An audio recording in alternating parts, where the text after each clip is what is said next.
आपका यूनिक प्रज्ञान यूट्यूब परिवार में मैं प्रज्ञान सर हार्दिक स्वागत करता हूं, वंदन करता हूं, अभिनंदन करता हूं। प्यारे साथियों, अगर आप टीजीटी पीजीटी जैसी प्रोक्ता इंटीग्रेटेड यूजीसी नेट जेआरएफ आज विभिन्न प्रतियोगी परीक्षाओं की तैयारी कर रहे हैं तो बिल्कुल सही प्लेटफॉर्म पर हैं। और आज की इस पाठचर्या में करने वाले हैं हम लोग यू कंपटीशन टाइम बुक से पीजीटी पीजीटी हिंदी के लिए व्याख्यात्मक प्रश्नों को। तो इस प्रैक्टिस सेट को हल करना प्रारंभ करें। इससे पूर्व अगर वीडियो को पहली बार देख रहे हैं तो चैनल पर नए हैं तो कृपया चैनल को सब्सक्राइब, वीडियो को लाइक और शेयर करना बिल्कुल न भूलें। तो आदिकाल से संबंधित 239 प्रश्नों को पिछली पाठचर्या तक हम लोगों ने कर लिया था पूरा। आगे के प्रश्नों को आज करने वाले हैं। तो पाठचर्या को फटाफट हम प्रारंभ करेंगे और आप लोगों ने लाइक शेयर नहीं किया तो फटाफट लाइक और शेयर कर दीजिएगा, जिससे कि हमारा मनोबल बना रहे और हम आपके लिए ऐसी ही पाठचर्या लेकर के आते रहें। तो साथियों, देखते हैं आज की पाठचर्या में आज का पहला प्रश्न है, निम्नलिखित रचनाकारों को उनकी रचनाओं के साथ सुमेलन करना है। फटाफट मिलान कर लीजिए। ज्योतिश्वर ठाकुर की रचना इसमें बताइए कौन सी है। ज्योतिश्वर ठाकुर की रचना वर्ण रत्नाकर है। ज्योतिश्वर 14वीं शताब्दी इसका रचनाकार। उक्त व्यक्ति प्रकरण रचना किसकी है? दामोदर भट्ट की है। नरपत नाल की रचना इसमें बीसल देव रासो है और रोड़ा कवि की रचना राउर वेल है। कुमार रासो दलपत विजय की रचना है। दलपत विजय की रचना है। बढ़ते हैं पाठचर्या में आगे और देखते हैं अगला।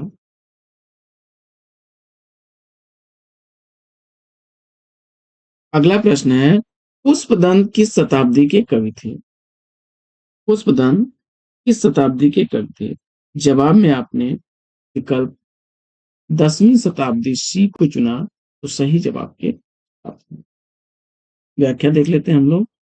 तो पुष्पदंत 972 ईस्वी यानी 10वीं शताब्दी में इनका आविर्भाव होता है और अपभ्रंश के ये महाकवि हैं। हिंदी का भवभूति भी इन्हें कहा जाता है। शिव सिंह सेंगर ने पुष्प या कवि को भाखा की जड़ कहा है। पुष्पदंत की 3 रचनाएं प्रकाश में आ चुकी हैं, जिसमें महापुराण 102 संधियां हैं इस रचना में।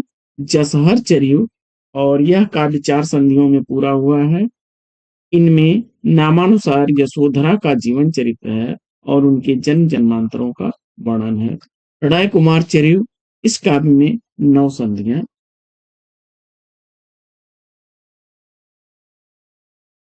पुष्पदंत को अभिमान मेरु, काव्य रत्नाकर, कवि कुल तिलक आदि उपाधियों से भी विभूषित किया गया है। बढ़ते हैं क्रम संख्या 242 की तरफ और दोहा कोश का रचनाकार पूछा जा रहा है आपसे। दोहा कोश के रचनाकार के रूप में आपने सराहपा को चुना। तो 769 ईस्वी इनका समय काल है। 8वीं सदी आगे।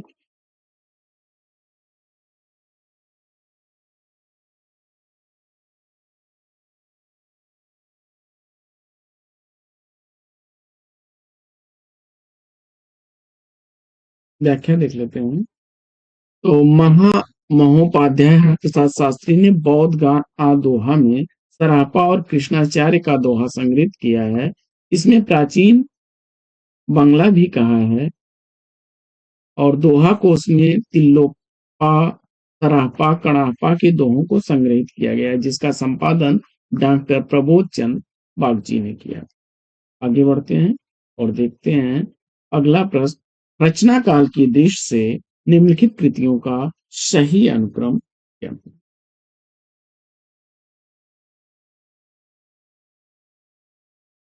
तो उद्योतन सूर की रचना उद्योतन सूर की रचना है कुवलय माला कथा। 778 ईस्वी इसका समय काल। वहीं राउरवेल 10वीं शताब्दी की रचना है। राउरवेल की रचनाकार रोड़ा कवि हैं, जबकि उक्त व्यक्ति प्रकरण 12वीं शताब्दी की रचना है। 12वीं शताब्दी की रचना है और उक्त व्यक्ति प्रकरण के रचनाकार दामोदर शर्मा। वर्ण रत्नाकर 14वीं शताब्दी की रचना है ज्योतिश्वर ठाकुर की। तो इसका विकल्प ए राइट आंसर। बढ़ते हैं आगे और देखते हैं अगला प्रश्न। अगले प्रश्न में क्या है कि कवियों को उनको उनकी कृतियों के साथ सुमेलित करना है। फटाफट कर लेते हैं मिलान। तो इसमें स्वयंभू की रचना पौमचर्यु, स्वयंभू की रचना पौमचर्यु, पुष्पदंत की रचना महापुराण, अब्दुल रहमान की रचना संदेश रासक और समर्पा की रचना चर्यापद।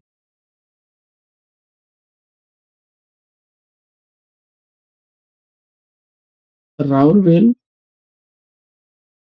अरोड़ा कवि की रचना। बढ़ते हैं आगे और देखते हैं अगला। अगला प्रश्न है कि सरापा के संबंध में निम्न में से किससे है। और जवाब में आपने सिद्ध साहित्य विकल्प ए से चुन लिया तो राइट।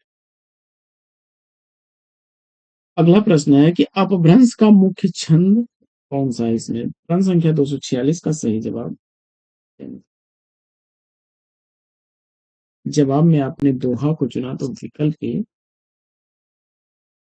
अगला प्रश्न।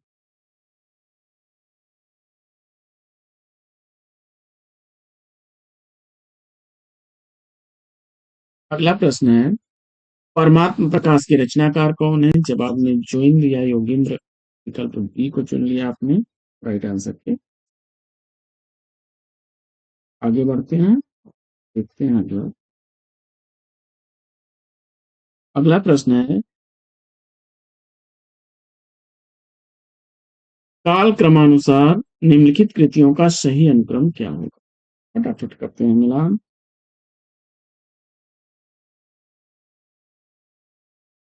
तो इसमें कुमार रासो 9वीं सदी की रचना है, बीसल देव रासो 12वीं सदी की रचना है और चंदन बाला रास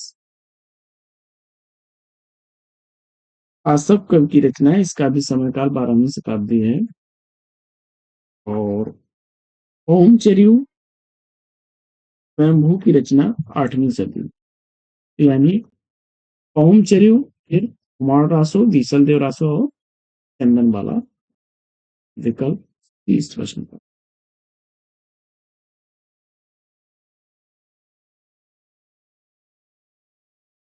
अगला प्रश्न। अगला प्रश्न है सबरस के रचनाकार कौन है। जवाब में आपने सबरस का रचनाकार मुल्ला वजही, विकल्प ए को चुन लिया राइट आंसर। आगे बढ़ते हैं और देखते हैं अगला प्रश्न। अगला प्रश्न है कि हठ योग का प्रभाव निम्नलिखित में से किस कवि पर पड़ा है। जवाब में आपने गोरखनाथ, विकल्प सी को चुन लिया तो राइट आंसर के साथ है। अगला प्रश्न कुवलय माला कथा का रचनाकार पूछा जा रहा है। कुवलय माला कथा का रचनाकार आपने उद्योतम सूरी को चुन लिया तो राइट आंसर के साथ हैं आप। देखिए, बढ़ते हैं अगले प्रश्न पे।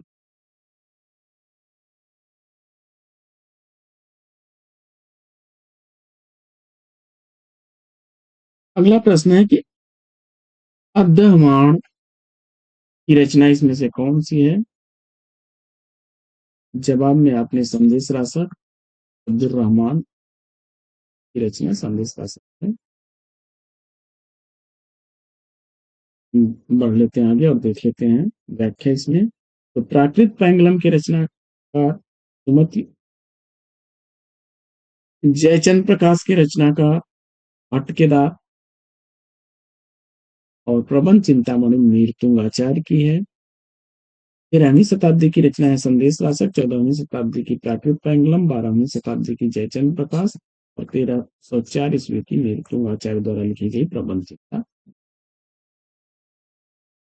आगे बढ़ते हैं और देखते हैं अगला प्रश्न। अगला प्रश्न है कि 8वीं शताब्दी के कवि कौन नहीं है। जवाब में आपने आचार्य हेमचंद को चुना तो विकल्प की 11वीं सदी के रचनाकार।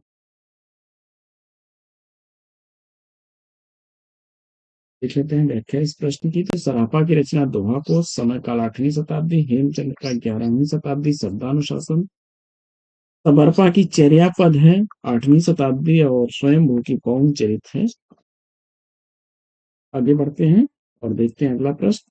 अगला प्रश्न है, पुष्पदंत की प्रबंध रचना कौन सी है? जवाब में आपने अणय कुमार चेरी विकल्प B को चुन लिया है, तो बिल्कुल सही जवाब के साथ है। बढ़ते हैं आगे और देखते हैं अगला। अगला प्रश्न है, क्रम संख्या 200। क्रम संख्या 200।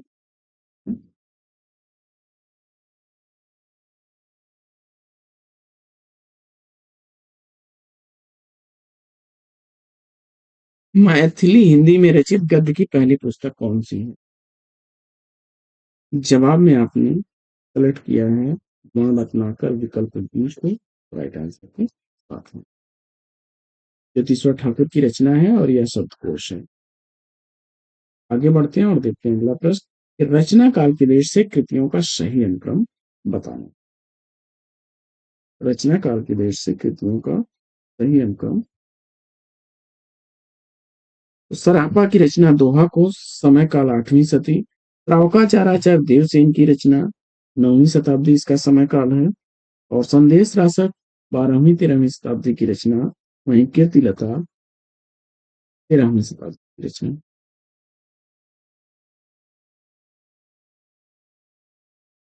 दोहा को उसका संपादन प्रबोध चंद्र बागची जी ने किया था। बढ़ते हैं आगे और देखते हैं जो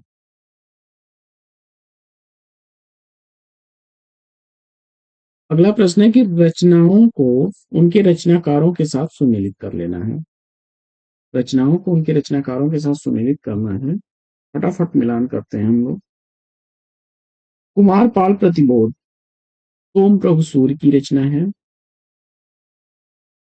प्रबंध चिंतामणि जैन आचार्य मेरुतम की रचना है। कुमार पाल चरित कुमार पाल चरित आचार्य हेमचंद की रचना है। देखिए, कुमार पाल प्रतिबोध यह सोम प्रभु सूर्य की रचना थी। कुमार पाल चरित हेमचंद की रचना है। और हमीर रासो शारंगधर की रचना है। परमाल रासो चर्चित रचनाकार हैं जगनी। आगे बढ़ते हैं और देखते हैं। अगला प्रश्न है,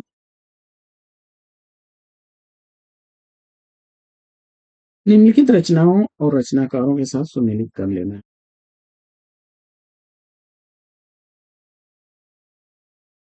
तो राठौड़ा रिख्यात या दयाल दास की रचना। वैराट पुराण। वैराट पुराण किसकी रचना है? तो यह गोरखनाथ की रचना।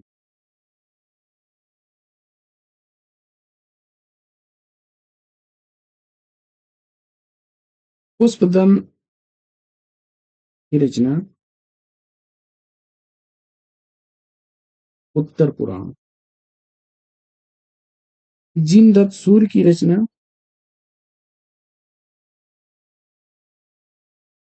उपदेश रसायन।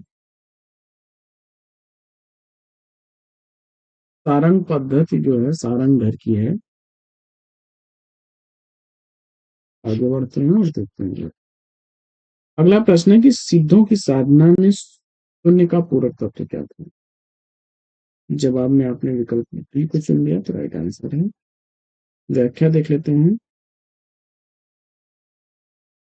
हिंदी साहित्य की आदिकालीन सिद्ध साधक योगियों की काव्य रचनाओं में उल्लिखित शून्य का पूरक तत्व ज्ञान था। ब्रजयानियों के अनुसार पानी में नमक मिलाने की तरह साधना शून्य में विलीन होकर महासुख की दशा को प्राप्त करती है।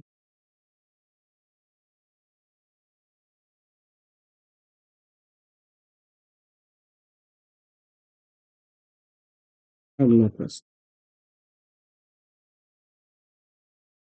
अगला प्रश्न है कि निम्नलिखित में से कौन सा व्याकरण ग्रंथ के रूप में प्रतिष्ठित है? प्रश्न संख्या 260 का सही जवाब आपने चयनित कर लिया होगा किसको? विकल्प बी उक्त व्यक्ति प्रकरण को राइट आंसर है।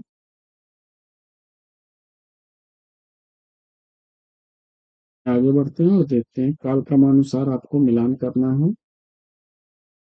अभी चर्चा हो रही थी 9वीं शताब्दी की रचना कुवलय माला कथा, उक्त व्यक्ति प्रकरण 12वीं शताब्दी की रचना राउरवेल का समय काल 11वीं शताब्दी और कीर्तिलता 14वीं शताब्दी। यानी कुवलय माला कथा, उसके बाद राउरवेल, उक्त व्यक्ति प्रकरण और कीर्तिलता।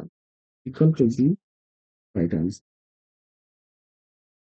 आगे बढ़ते हैं और देखते हैं अगला प्रश्न। अगला प्रश्न है कि कालक्रम की दृष्टि से सबसे पुराने कवि कौन हैं?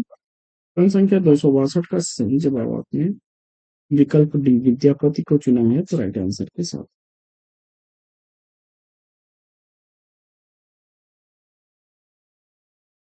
व्याख्या देख लेते हैं हम लोग।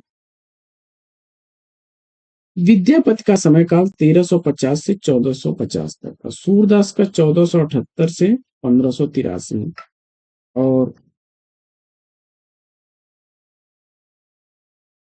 और तुलसीदास का 1532 से 1623 तक और बिहारी का 1595 से 1663।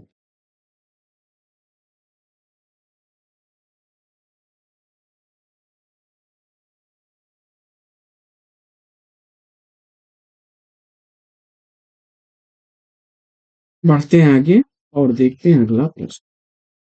अगला प्रश्न, निम्नलिखित में से कौन सा नाम नामपंथी साधकों में शामिल नहीं है? जवाब में आपने कड़ापा विकल्प सी को चुना तो राइट आंसर के साथ। नाथ संप्रदाय का प्रवर्तक गोरखनाथ और मत्स्येंद्र नाथ ने किया था। और शिव के उपासक नाथ योगियों की संख्या 9 थी, जिसमें गोरखनाथ, मत्स्येंद्र नाथ, जलंधर, चौरंगीनाथ, गोपीचंद्र भरथरी और चुणकर नाथ और जलंधरी पाव आदि ने नाथ साहित्य का विकास किया। कणापा आदिकालीन सिद्ध कवि हैं और 84 सिद्धों की संख्या जो है वो 84 मानी जाती है, नाथों की संख्या 9 मानी। आगे बढ़ते हैं और देखते हैं अगला प्रश्न। अगला प्रश्न है कि गोरखबानी नामक पुस्तक का संपादन किसने किया? जवाब में आपने पीताम्बर दत्त बड़तवाल विकल्प सी को चुना राइट आंसर के साथ ही। बढ़ते हैं आगे और देखते हैं अगला।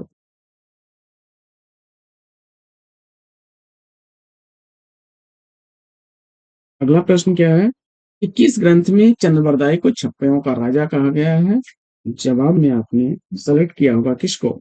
विकल्प ए शिव सिंह सरोज को। शिव सिंह सरोज सही जवाब। आगे बढ़ते हैं और देखते हैं अगला प्रश्न। अगला प्रश्न है आदिकालीन काव्य ग्रंथों में कथा कहने की परंपरा को लक्ष्य करके पृथ्वी राजरासों के संदर्भ में किस आलोचक ने लिखा कि कथा की परीक्षा इतिहास की दृष्टि से नहीं काव्य की दृष्टि से होनी चाहिए? पुरानी कथाएं काव्य ही अधिक है, इतिहास वे एकदम नहीं। इस विद्वान का कथन। जवाब में आपने किसको चुना? आचार्य हजारी प्रसाद द्विवेदी जी को। तो आचार्य हजारी प्रसाद द्विवेदी विकल्प सी इस प्रश्न का। आगे बढ़ते हैं देखते हैं अगला। अगला प्रश्न है कि निम्नांकित में से सिद्ध साहित्य के विषय में कौन सा कथन सत्य नहीं है?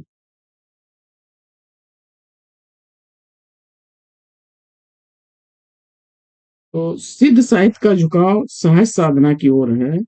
प्रथम कवि सरापा है। चर्यापद और दोहों में रचना सिद्ध साहित्य की मिलती है, लेकिन सिद्ध साहित्य का प्रणयन पिंगल भाषा में हुआ है। यह कथन सही नहीं है। विकल्प डी के साथ आप सही जवाब। आगे बढ़ते हैं और देखते हैं। अगला प्रश्न है कि कौल ज्ञान निर्णय की रचनाकार कौन है? प्रश्न संख्या 259 का सही जवाब क्या हो? कौल ज्ञान निर्णय की रचनाकार कौन है? और प्रश्न संख्या 259 का सही जवाब अपने मत्स्येंद्र नाथ को चुनिए विकल्प सी के साथ सही जवाब।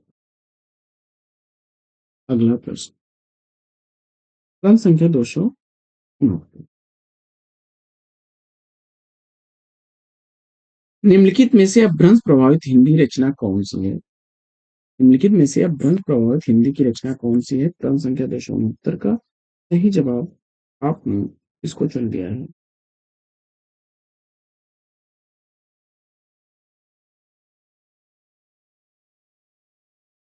राइट आंसर आपने भारतेश्वर बाहुबली रास को चुना। राइट आंसर है विकल्प सी। जैन कवि शालिभद्र सूरि द्वारा रचित है।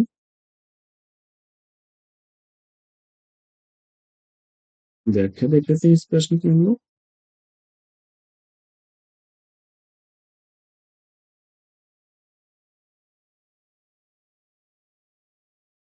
भारतेश्वर बाहुबली रास जैन कवि शालिभद्र सूरि द्वारा रचित है।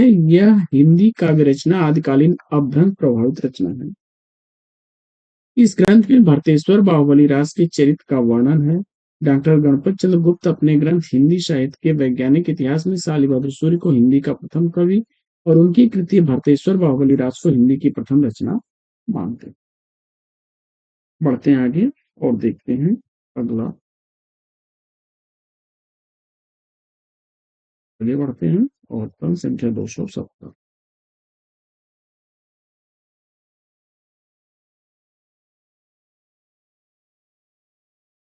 चारण साहित्य किस साहित्य का दूसरा नाम है? चारण साहित्य रासो साहित्य का दूसरा नाम है। विकल्प डी इस प्रश्न का सही जवाब है। रासो ग्रंथों में पृथ्वीराज रासो, कुमार रासो, तीसर देव रासो, परमाल रासो, विजयपाल रासो प्रमुख रासो ग्रंथ हैं। आदिकाल को सिद्ध सामंत युग किसने कहा है? जवाब में आपने राहुल सांकृत्यायन विकल्प ए को चुन लिया है, तो राइट आंसर के पढ़ते हैं आगे और देखते हैं अगला। अगला प्रश्न है कि आदिकालीन हिंदी काव्य धारा में उपलब्ध कौन सा ग्रंथ नहीं है? जवाब हो जाएगा विकल्प सी सिख साहित्य। 272 का राइट आंसर आपने सिख साहित्य सेलेक्ट हुआ है। Right answer. बढ़ते हैं आगे और देखते हैं अगला प्रश्न। अगला प्रश्न है कि आदिकालीन साहित्य का प्रमुख रस पूछा जा रहा है। जवाब में आपने वीर रस विकल्प डी को चुना सही जवाब के साथ। आगे बढ़ते हैं और देखते हैं प्रश्न संख्या 274। अपभ्रंश का वाल्मीकि किसे कहा जाता है? उत्तर में आपने स्वयंभू को चुन लिया, तो डी विकल्प के साथ राइट आंसर करें। ये सब प्रश्न परीक्षाओं में पूछे गए प्रश्न हैं। प्रश्न की व्याख्या देख लेते हैं हम लोग। तो जैन कवि स्वयंभू को अपभ्रंश का वाल्मीकि कहा जाता है। 8वीं शताब्दी के आदिकाल एक कवि पौंचर्य और ऋक्षणेमचर्य तथा स्वयंभू छंदस यह ग्रंथ उनके हैं। पौंचरित में राम की कथा है और इष्टनेमिचरित हरिवंश पुराण की में जो है कृष्ण की कथा है। अपभ्रंश के वाल्मीकि स्वयंभू ने अपनी रामायण पौंचर्य में केवल 5 कांड लिखे।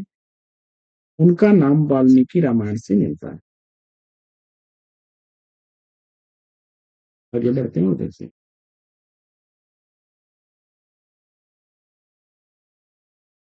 बाल कांड का नाम उन्होंने विद्याधर कांड और अरण्य एवं किष्किंधा कांड को नहीं रखा। उन्होंने 10वीं सदी के अन्य जैन कवि पुष्पदंत को अपभ्रंश का भवभूति कहा जाता है और एक अन्य जैन कवि धनपाल ने भविष्यत यत् कहा नामक प्रसिद्ध रचना की है। आगे बढ़ते हैं और देखते हैं। अगला प्रश्न है कि किस विद्वान ने हिंदी साहित्य के प्रारंभिक काल को वीर गाथा काल नाम दिया? जवाब में आपने आचार्य रामचंद्र चुना, तो बी विकल्प के साथ सही जवाब।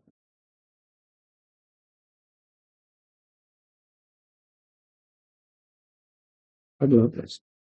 अगला प्रश्न है चंद्रबरदाई किसके दरबारी कवि थे? काफी आसान था जवाब। और पृथ्वीराज चौहान विकल्प डी को चुना, तो राइट आंसर। आगे प्रश्न संख्या 277 है कि पृथ्वीराज रासो किस कवि की रचना है? पृथ्वीराज रासो किस कवि की रचना है? 277 का सही जवाब आपने इसको सेलेक्ट कर दिया है। चंद्रबरदाई विकल्प ही राइट आंसर। बहुत रिपीट होने वाला प्रश्न है। आगे बढ़ते हैं और देखते हैं स्वयंभू को हिंदी का प्रथम कवि किसने माना है? स्वयंभू को हिंदी का प्रथम कवि किसने माना है? जवाब में आपने डॉक्टर राम कुमार वर्मा को चुन लिया है विकल्प ए के साथ सही जवाब।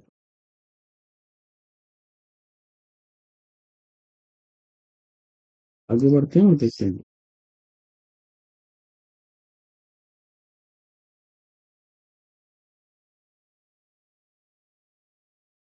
अगला प्रश्न है, सिद्धों में प्रचलित महामुद्रा शब्द का अभिप्राय क्या है? क्रम संख्या 279 का सही जवाब।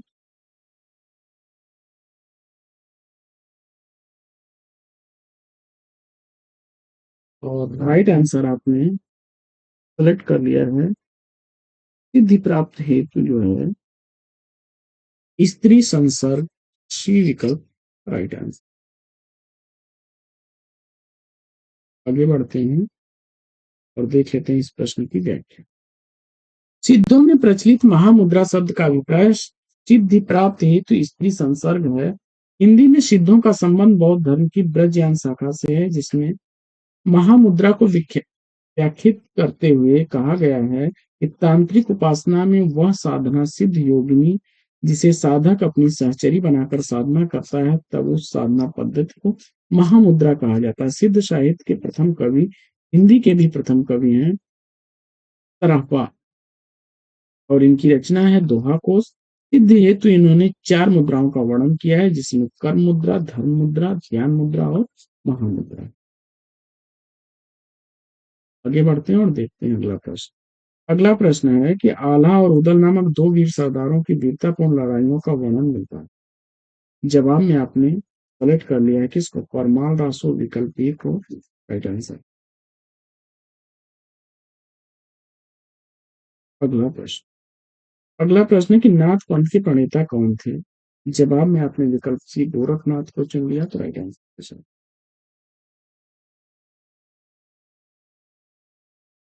अगला प्रश्न है कि निम्नलिखित पंक्तियां किस कवि की हैं? खने खने नयन कौन अनुसरई, खने खने वसन धूलि तन भरई।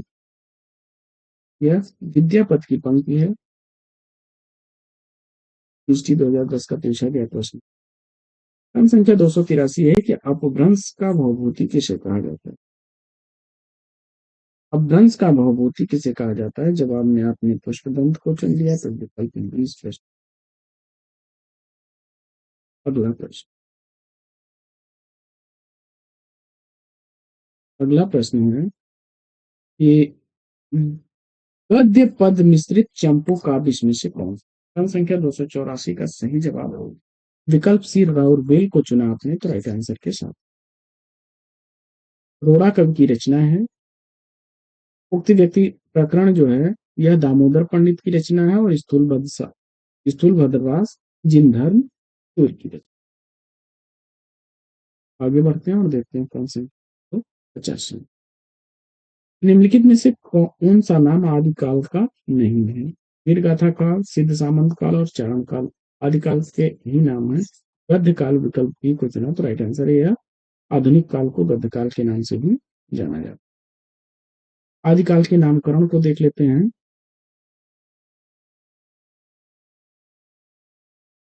चारण काल की संज्ञा देने वाले आदिकाल को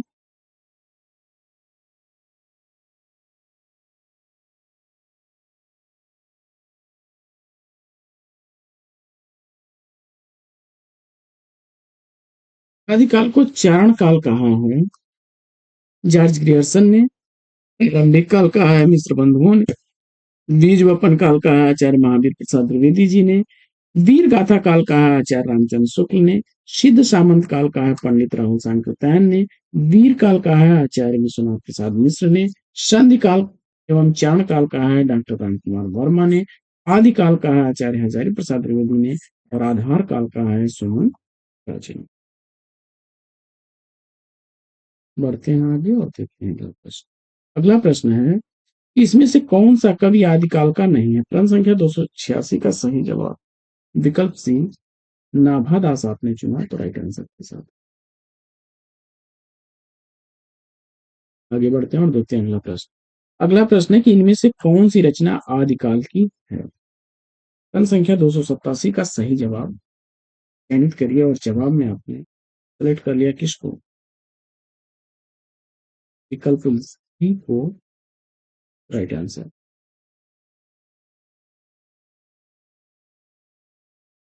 सूरसागर, बीजक और भ्रमर गीत भक्त काल की रचनाएं, जिसमें सूरसागर सूरदास की, बीजक कबीरदास की और भ्रमर गीत सूरदास की। अगला प्रश्न है कि इसमें से कौन सी भाषा आदिकाल की है?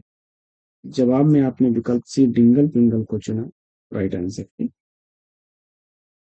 बढ़ते हैं आगे और देखते हैं।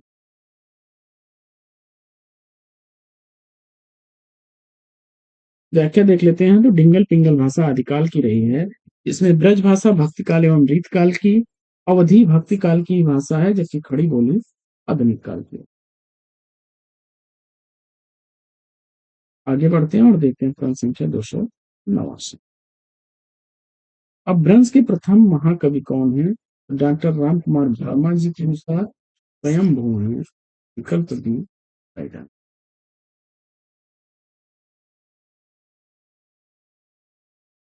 व्याख्या देख लेते हैं इस प्रश्न की हम लोग। तो स्वयंभू को हिंदी का पहला कवि रामकुमार वर्मा ने माना है। 8वीं शताब्दी यानी 783 के आसपास इनका समय काल माना। और स्वयंभू को ही जैन परंपरा का प्रथम कवि माना जाता है। स्वयंभू को अपभ्रंश भाषा का वाल्मीकि और व्यास भी कहा जाता है। सारे तथ्य इंपॉर्टेंट है। अपभ्रंश काव्य का सुप्रसिद्ध छंद कौन सा है? जवाब में आपने पद्धरिया छंद, विकल्प बी को चुना, तो राइट आंसर। 16 मात्राओं का यह मात्रिक छंद था। इस छंद के नाम पर पद्धत पर लिखे जाने वाले काव्यों को पद्धड़ियां बंद कहा गया। स्वयंभू ने चतुर्मुख को पद्धड़ियां बंद का प्रवर्तक और सर्वश्रेष्ठ कवि कहा है। अगला प्रश्न कि राजमती से रूठ करके बीसल देव रासो कहाँ गया? तो राजमती से रूठ करके बीसल देव जो है वह उड़ीसा गया था। ये विकल्प राइट आंसर है। 4 खंडों में विभक्त यह ग्रंथ है और नरपति नाल द्वारा लिखा गया। अगला प्रश्न है, इनमें से किस ग्रंथ में लिखा है कि अग्नि परीक्षा के बाद सीता जैन धर्म में दीक्षित हो जाती हैं? जवाब में आपने ओम चेरु, विकल्प डी को चुना, राइट आंसर के। आगे बढ़ते हैं और देखते हैं अगला प्रश्न। अगला प्रश्न है कि हिंदी साहित्य में 700 से 1400 ईस्वी के कालखंड को ग्रियर्सन ने क्या नाम दिया? प्रश्न संख्या 293 का सही जवाब आपने सेलेक्ट कर लिया होगा किसको? चारण काल, विकल्प सी को राइट आंसर के साथ में।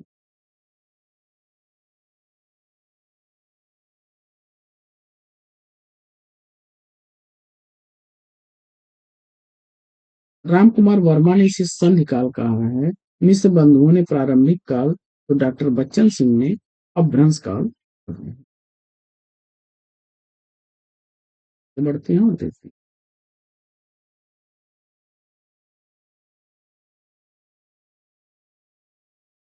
अगला प्रश्न है, निम्नलिखित में से कौन 84 सिद्धों में नहीं है? जवाब में आपने सारंगधर, विकल्प सी को चुन लिया, तो राइट आंसर।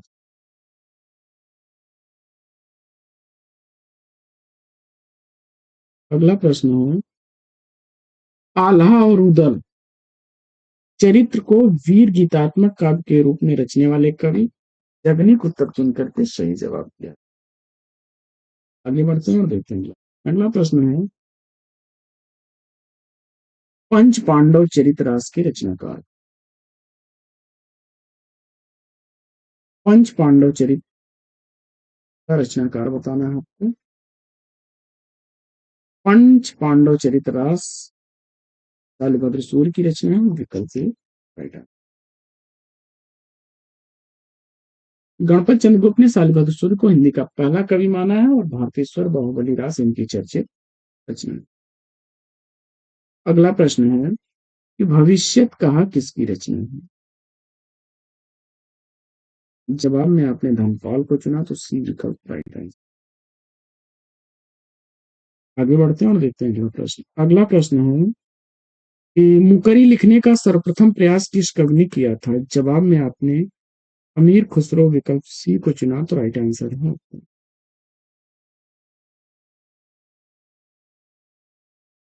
आगे बढ़ते हैं और देखते हैं अगला प्रश्न। अगला प्रश्न है कि संवत 1050 से 1375 की काल अवधि में लिखे गए हिंदी साहित्य के वीर गाथा काल के रूप में नामकरण किसने किया? प्रश्न संख्या 299 का सही जवाब आपने सेलेक्ट कर लिया होगा किसको? आचार्य रामचंद्र शुक्ल, विकल्प बी को, तो राइट आंसर। आगे बढ़ते हैं और देखते हैं।